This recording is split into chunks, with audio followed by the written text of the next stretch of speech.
The observation station floated in the dark space between stars. It was old. Very old. The Galactic Union had built it 3,000 years ago to watch the quiet corner of the galaxy, where nothing interesting ever happened. Taewon sat at his desk and stared at his screen. He had worked at the station for 12 years. In all that time, he had never seen anything special. Just rocks, dead planets, empty space. He often joked that his job was to watch paint dry. Except there was no paint and nothing to watch. That changed on a quiet morning, when his computer made a sound he had never heard before. He looked at the screen. A signal, a real signal. Not random noise from a dying star. Not radiation from a black hole. This was organized. This was patterns. This was math. Taewon's hand shook as he ran the analysis program. The signal came from a yellow star about 50 light years away. The third planet from that star. A small blue world covered in water and clouds. He called his commander immediately. Yuna was sleeping when the call came. She had commanded the station for 20 years and had learned to sleep wherever she could. Nothing ever happened here. But the tone in Taewon's voice made her get up fast. She reached the control room in 3 minutes. Taewon showed her the data.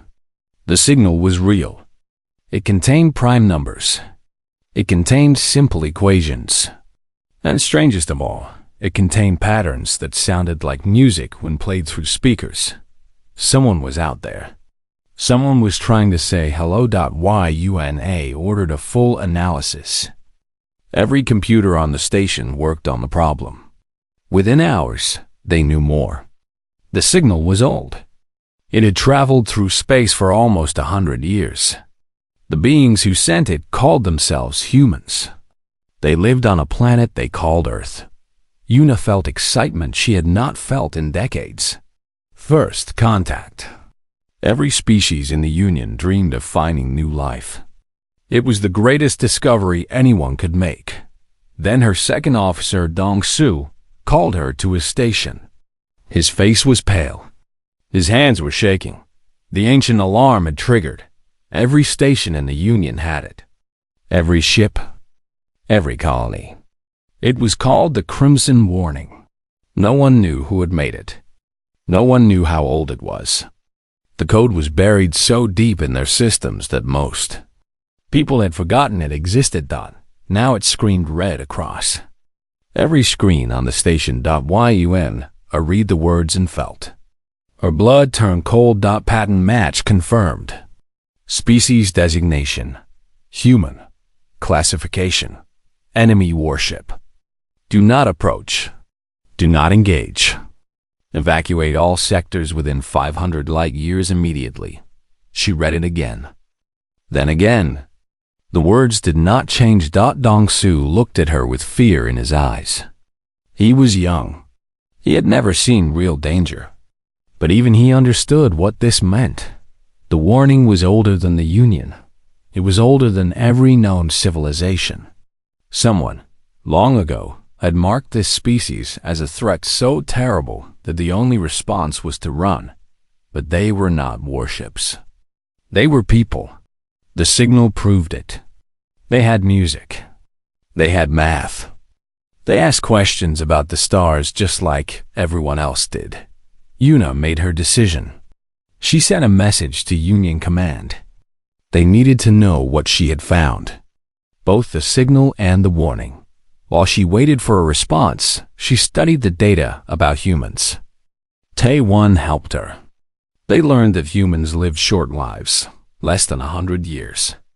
They breathed a gas called oxygen. They ate plants and animals. They built cities and machines. They wrote stories and painted pictures. They did not look like weapons. They looked like people, but the warning remained on her screen, blinking red, demanding attention. The response from Union Command came 6 hours later. The entire council was meeting. Every species in the Union had been told about the discovery. The Crimson Warning had never triggered before. No one knew what to do. More information arrived. The old databases had been searched. Files that had been sealed for 50,000 years were opened. And slowly, the truth came out. The warning was real. It had been placed there by a civilization called the Precursors. They had ruled the galaxy long ago, before any current species existed. They had fought a terrible war, and they had created something to help them win. Weapons. Living weapons. Biological machines designed to fight and destroy and never stop. They had called these weapons humans. Una stared at the report. On one screen, she saw the warning that called humans enemy warships. On another screen, she saw the signal from Earth, full of music and questions and hope. She did not know what to believe. Dong Su stood beside her. He was quiet for a long time. Then he spoke. They are not a species. They are weapons. Maybe they forgot what they are. Maybe they never knew. But we know now, and we have to decide what to do about it. Una looked out the window at the stars. Somewhere out there, on a small blue planet, humans were living their lives. They did not know that an ancient alarm was screaming their name across the galaxy. They did not know that 50,000 years ago, their ancestors had been built for war. They just wanted to find out if they were alone. Una closed her eyes and made her decision. She would go to the council meeting. She would tell them what she thought. The warning might be real. The history might be true. But those people on Earth deserved a chance to speak for themselves. She did not know if anyone would listen. But she had to try. The universe had changed forever. And the humans did not even know it yet. The council chamber was the largest room in the galaxy. It floated in space at the center of Union territory. Every species had a seat. Every voice could be heard. For 3,000 years, the council had kept peace among the stars. Now it was filled with fear. Ambassador Mira stood at the center of the chamber. She was small compared to most Union species, but her voice was strong. She had spent her whole life bringing people together. Now she faced the hardest task of her career. The Crimson Warning had spread to every corner of the Union. Billions of beings knew that something called humans existed on a small blue planet. They knew the ancient alarm had marked them as enemy warships, and they were afraid. Mira raised her hand for silence. The chamber slowly became quiet. "We must understand before we act," she said. "We have found an ancient warning, but we do not know its full story." I asked the archivists to explain. The archivists were machines. They had been built at the beginning of the Union to store and protect all knowledge. Most of them simply answered questions about history or science. But the oldest ones held secrets that no living being remembered. The chamber waited in silence. Then a light appeared at the center of the room. It was dim at first, then grew brighter. A voice spoke. It was old, older than anything else in the room. "I am Remnant 7. I have been silent for 600 years. Now I will speak." Mira felt a chill run down her back. Remnant 7 was the oldest archivist. It contained records from before the Union existed. Many people thought it had stopped working long ago, 50,000 years ago. The voice continued. The galaxy was ruled by beings called the Precursors. They were made of light and thought. They could live forever. They built wonders that we cannot imagine today. Images appeared in the air. Beautiful cities floating in space. Ships that moved faster than light. Beings that glowed with golden energy. But they faced an enemy.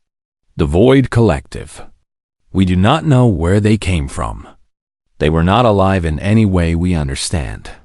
They ate stars. They consumed minds. They spread like a disease across the galaxy. The images changed. Darkness spreading between stars. Worlds going silent. The golden beings dying by the billions. The Precursors tried everything to stop them. Nothing worked. Their weapons were too weak. Their ships were too slow. The Void Collective could not be killed by any tool they knew. Myra listened with growing horror. She had never heard this story. No one in the Union had doubted her desperation. The precursors created something new. Not a machine. Not a weapon in the normal sense. They built living beings. Organic creatures designed for one purpose: war. The image changed again. Mira saw something familiar. 2 arms, 2 legs, a face with eyes and a mouth. A human thought they were perfect soldiers. They could survive almost any injury. They could adapt to any environment. They could fight without stopping, without fear, without mercy. Their bodies healed faster than any known species. Their minds processed combat data at impossible speeds. They were weapons in the shape of people. The chamber was completely silent. Every being watched the images with shock. The precursors called them humans. They built millions of them. They sent them against the Void Collective. And for the first time, the enemy began to lose. But something unexpected happened. The humans developed consciousness. They began to think, to feel, to want things for themselves. They were not content to be tools. When the war ended, when the Void Collective was finally destroyed, the humans asked for freedom. They wanted to live as people, not as weapons. The golden beings faded from the image. The humans stood alone. The precursors refused. They tried to shut the humans down, to decommission them like broken machines.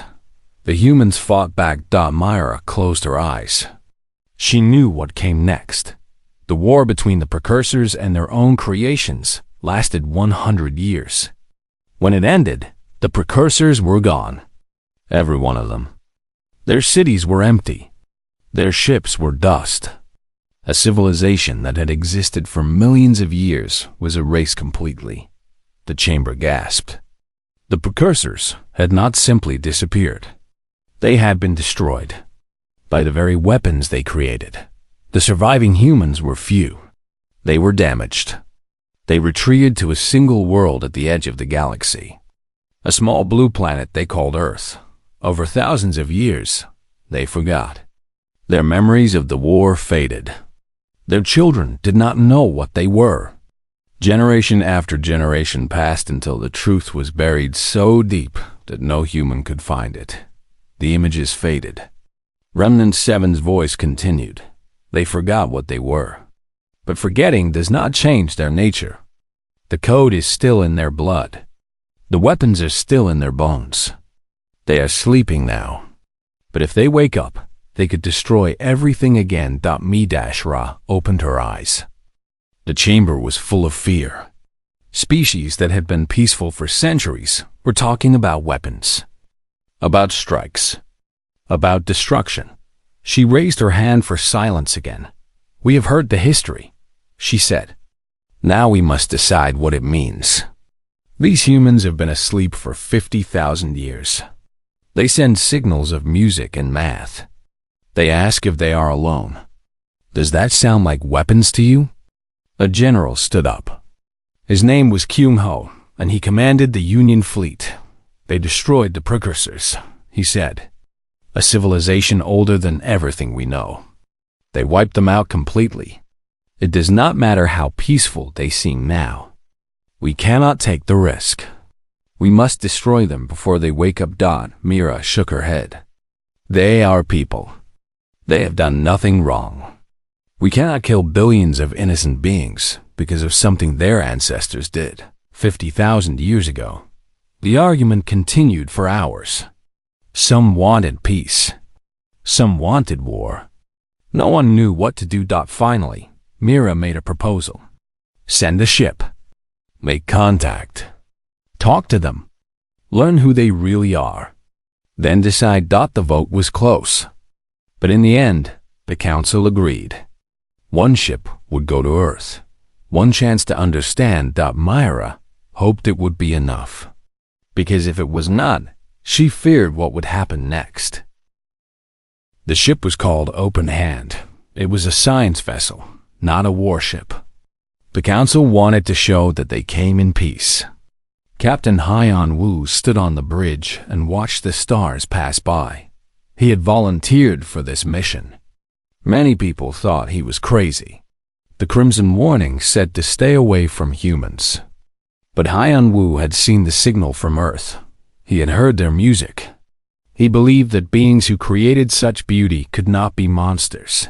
His crew was small. Yunbai was the xenobiologist. She studied alien life. Sangho was the cultural specialist. He tried to understand how other species thought. Ji Yan was the security chief. She hoped she would not be needed. The journey took 2 weeks. As they got closer to Earth, they received more signals. Television broadcasts, radio shows, songs and stories and news. The humans talked constantly. They talked to each other, to the sky, to anyone who might be listening. By spent hours analyzing the broadcasts. What she found amazed her. They are incredible, she told the captain.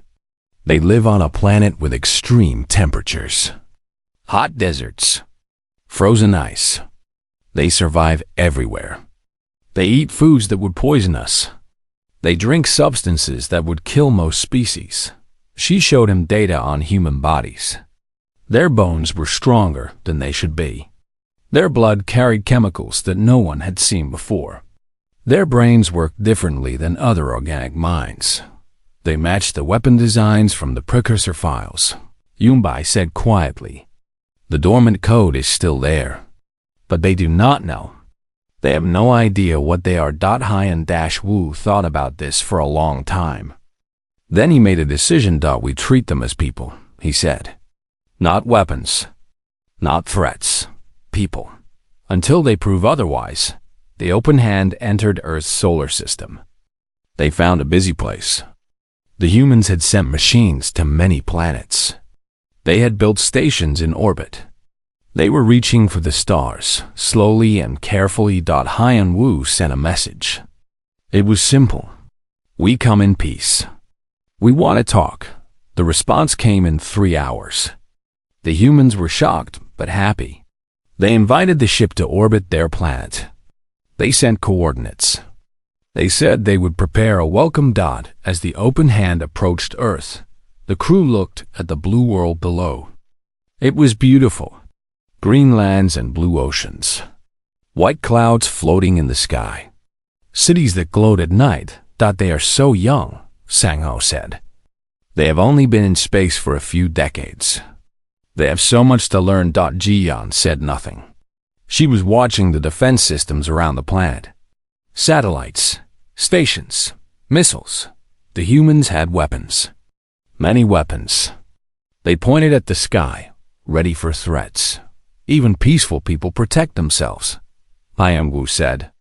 It does not mean they want war. The Welcome Committee met them in a station above the planet.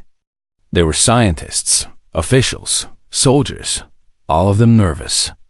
All of them excited. One scientist stood in front. His name was Taehyung. He was middle-aged, with gray in his hair and kind eyes. He had spent his whole life searching for life among the stars. When he saw the aliens, he started to cry. Haiyan Wu did not expect this.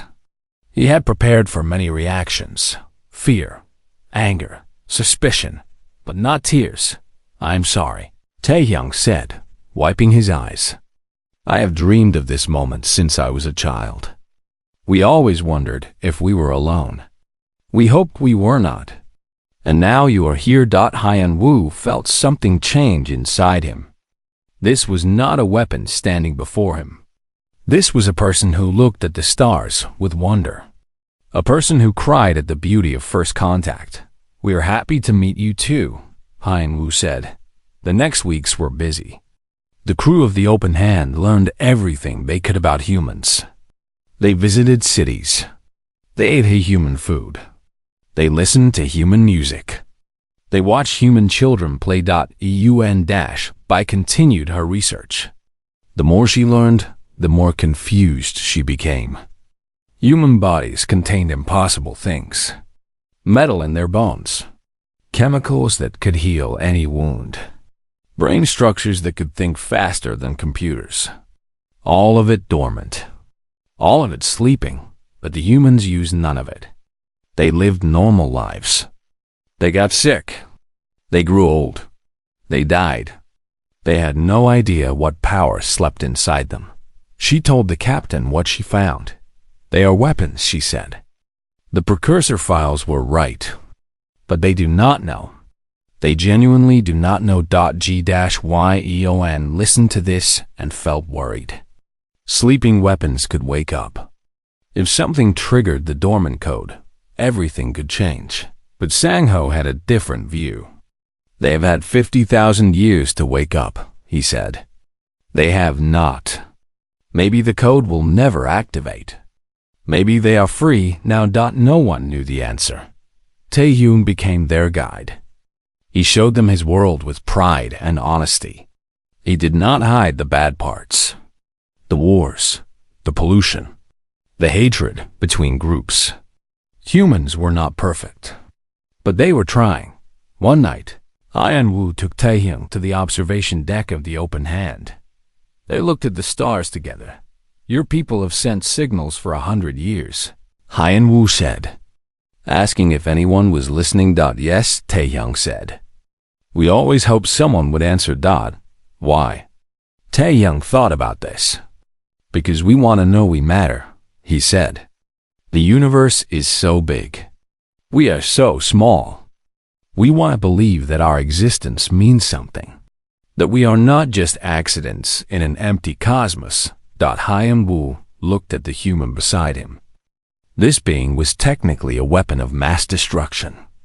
His ancestors had destroyed an entire civilization. His blood contained code that could unleash terrible power, but all he wanted was to matter, to connect, to not be alone. G-YEON watched them from across the room. She had spent her whole career preparing for threats. Now she was not sure what she was seeing. Maybe that is what weapons become when no one tells them to fight, she thought. Maybe they become people who just want to be loved. The mission was almost over. Soon they would return to the council and make their report. The future of humans would depend on what they said. Hyun-woo knew what he would tell them. He just hoped they would listen. The news spread across both civilizations. Humans learned they were not alone in the universe. The Galactic Union learned that the ancient weapons still existed. Most humans celebrated. Most Union citizens panicked. Admiral Kyung-ho watched the reports from his flagship. He saw humans dancing in the streets. He saw them looking at the sky with hope. And he felt only fear. The council has made a mistake, he told his officers. They sent a peace mission to weapons that destroyed the precursors. Those creatures killed a civilization that lasted millions of years. And we are supposed to believe they are harmless now. His officers agreed. They had all seen the files. They had all read the history. The humans might seem peaceful, but the code was still in their blood. The weapons were still sleeping in their bones. One day, something would wake them up. Kyung-ho made his decision. He would not wait for that day. He gathered a fleet. 12 warships. The most powerful weapons the Union had ever built. He told his crews they were going on a training mission. But he set course for Earth. The Council did not know. Ambassador Mera did not know. Captain Hyun-woo, still on Earth, did not know. By the time anyone found out, it would be too late. On Earth, a young woman named Soo-jin woke up early. She was a university student. She studied history. She wanted to understand how civilizations rose and fell. She had breakfast with her family. Her mother made soup. Her father read the news about the aliens. Her little brother asked if the aliens would come to their school. Soo-jin laughed and said she did not know. It was a normal morning. A peaceful morning. Then the sky turned red. The first plasma bolt hit the city center. The explosion was massive. Buildings fell. People screamed. Fire spread through the streets. Su-Jin did not understand what was happening. She ran outside. She looked up. She saw ships in the sky. Alien ships. They were firing at everything below. She ran back into her house. She grabbed her mother's hand. She tried to pull her to safety. The second bolt hit their building. Su-Jin woke up in the ruins. Everything was dust and fire. She tried to move. Her body hurt everywhere. She should be dead. The rubble around her was heavy enough to crush a car. But she was alive. She pushed. The rubble moved. She stood up. Her clothes were burned. Her skin was covered in cuts. But she could move. She could think. And something was different. She could see further than before. She could hear sounds from far away. Her mind was moving faster than it ever had. Ideas came to her without effort. Knowledge she had never learned appeared in her thoughts. The dormant code was waking up. Across the city, across the country, across the world, other humans felt the same thing. The attack had triggered something ancient. Something buried for 50,000 years. But it was not what the precursors had designed. It was not rage. It was not destruction. The code activated something else. Protection. Su-Jin felt it clearly. Her purpose was not to kill. It was to save. She looked at the burning city and knew exactly what to do. She ran into the flames. She found survivors trapped under buildings. She lifted rubble that should have been too heavy. She carried people to safety. Her burned skin healed as she worked. Her tired muscles found new strength. She was not alone. Everywhere in the city, humans were transforming. Firefighters who could walk through flames. Doctors who could heal with a touch. Ordinary people who became extraordinary in an instant. In orbit, Admiral Kyung-ho watched his screens with growing confusion. His sensors showed impossible things. Humans surviving direct hits. Humans moving faster than his computers could track. Humans coordinating without any communication technology. "They are waking up," one of his officers said. "The weapons are activating." Kyung-ho ordered a full attack. Every ship, every weapon. Destroy them all before they could fight back. But the humans were already fighting back. Not with hatred. Not with rage.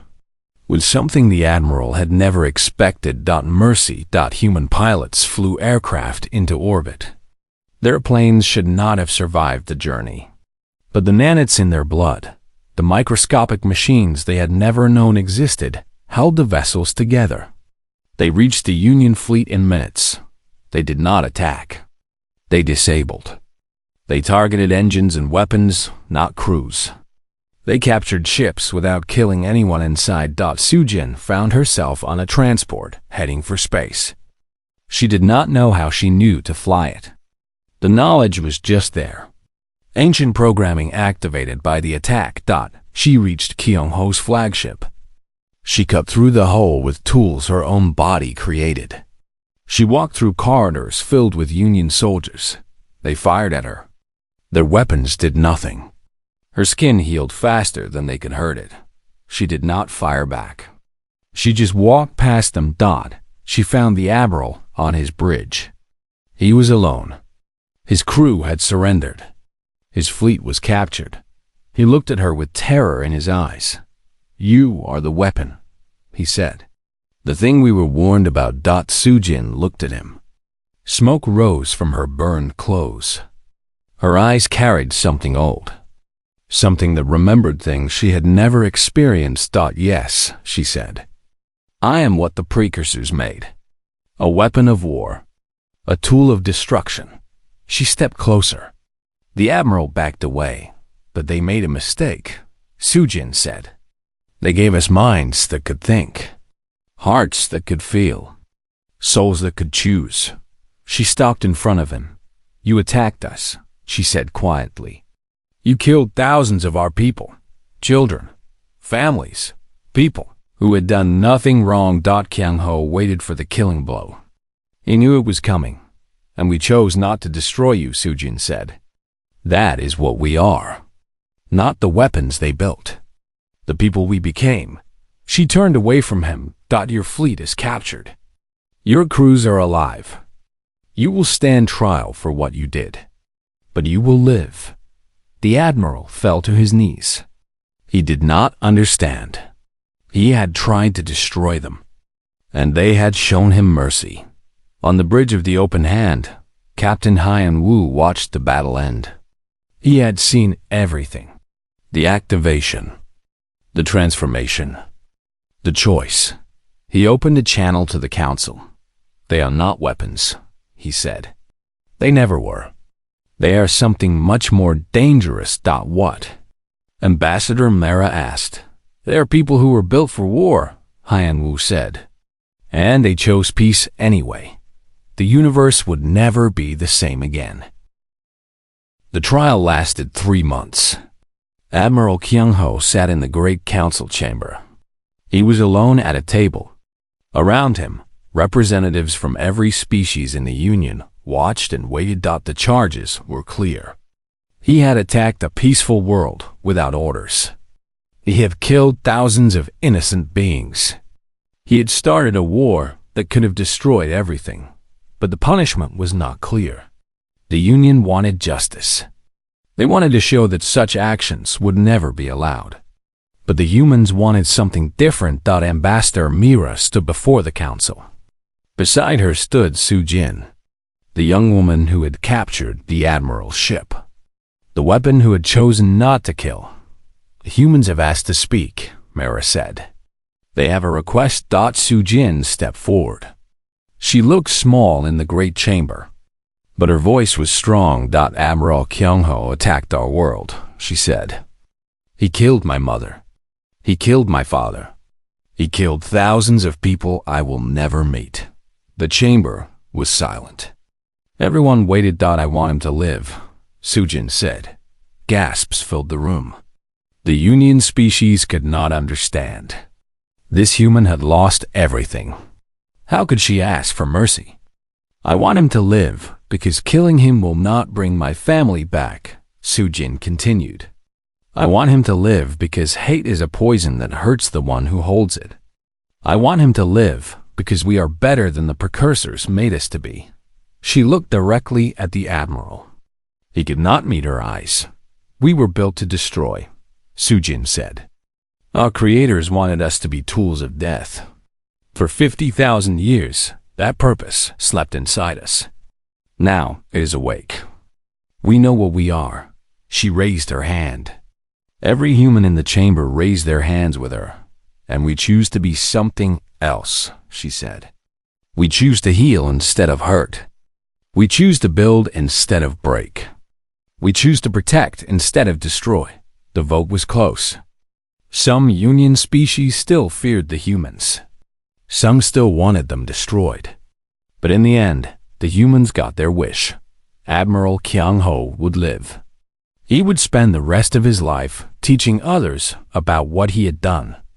He would tell his story so that no one would make the same mistake.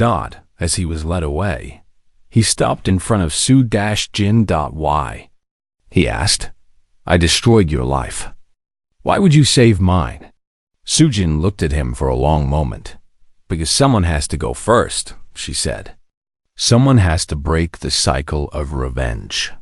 Someone has to show that there is another way. She walked away. She did not look back. In the weeks that followed, everything changed. The Crimson Warning was removed from Union systems. In its place, a new classification was added. Species designation: human. Classification: protector. Status: allied. Note: they were built for war. They chose peace. Approach with respect. Captain Hyan Wu became the Union's first permanent ambassador to Earth. He had a new ship now, bigger than the open hand. It carried exchange students, scientists, diplomats, beings who wanted to learn about the strange species that had been weapons and become friends. Taehyung joined his crew. The scientist who had cried at first contact now traveled to stars. He saw wonders he had only dreamed about. He sent messages back to Earth, telling his people about the universe that waited for them. A UN-by published her research. Every species in the Union read it. Her conclusion became famous. The precursors made a terrible mistake, she wrote. They created humans to be weapons. But consciousness cannot be contained. Love cannot be programmed out. The humans were built to end things. Instead, they became the species that begins them. Friendships, alliances, hope. They are not our enemy. They never were. They are proof that even weapons can choose to become something more. Su-Jin went home to rebuild. The city where she had lost everything was being repaired. Humans and Union workers worked side by side. New buildings rose from the ashes.